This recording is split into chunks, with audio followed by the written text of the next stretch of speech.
ഇപ്പോൾ ജോഷില കൂടി നമ്മോടൊപ്പം ചേരുകയാണ്. കോഴിക്കോട് മണ്ഡലത്തിന്റെ സവിശേഷ സമഗ്ര വിവരങ്ങളുമായി ജോഷില ചേരുകയാണ്.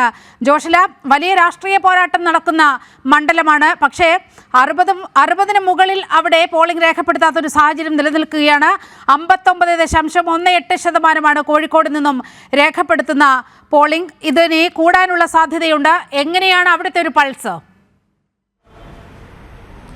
തീർച്ചയായും നീലിമ, ഏകദേശം 59% നേരത്തെ ഒരു മണിക്കൂർ മുമ്പ് ബാലുശ്ശേരി, എലത്തൂർ, കോഴിക്കോട് നോർത്ത്, കോഴിക്കോട് സൗത്ത്, ബേപ്പൂർ, കുന്നമംഗലം, കൊടുവള്ളി എന്നിവിടങ്ങളിൽ ഏകദേശം ഒരു മണിക്കൂർ മുൻപ് തന്നെ 54 കഴിഞ്ഞിരുന്നു. ഇപ്പോൾ ഏകദേശം 59% ആയിട്ടുണ്ടാകാം എന്നാണ് പ്രതീക്ഷിക്കുന്നത്.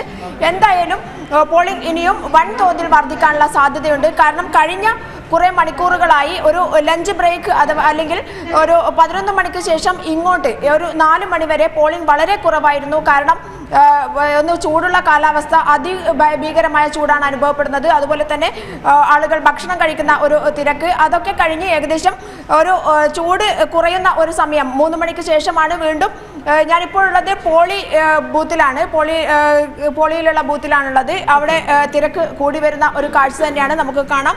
ഇത്രയും ആളുകൾ വന്നിരിക്കുന്നു. നേരത്തെ 1-2 വിരലിൽ എണ്ണാവുന്ന ആളുകൾ മാത്രമാണ് നേരത്തെ ഉണ്ടായിരുന്നത്. അത് മാറി തുടങ്ങിയിരിക്കുന്നു എന്നുള്ളതാണ് നമ്മുടെ അനുഭവം. അതുപോലെ തന്നെ എല്ലാ ബൂത്തുകളിൽ നിന്നുമുള്ള അനുഭവം ഇത് തന്നെയാണ്. ഏകദേശം 3 മണിക്ക് ശേഷം ആളുകൾ വരാൻ തുടങ്ങിയിരിക്കുന്നു. ഒരു പക്ഷേ ഇത് രാത്രിയോളം വൈകാൻ, ഈ നീണ്ട നിര 4 മണിക്ക് ശേഷം വരുന്നവരുടെ നിര നീളാനുള്ള എല്ലാ സാധ്യതയുമുണ്ട്. കോഴിക്കോട് അങ്ങനെയാണ്. പൊതുവെ തന്നെ വൈകുന്നേരത്തോടു കൂടി അത്രയധികം വോട്ടുകൾ ഞാൻ തിരികെ എത്താം. അവിടെ തിരക്ക് കൂടുന്നുവെന്നാണ്, കോഴിക്കോട് തിരക്ക് കൂടുന്നുവെന്നാണ് ജോഷില സൂചിപ്പിച്ചത്.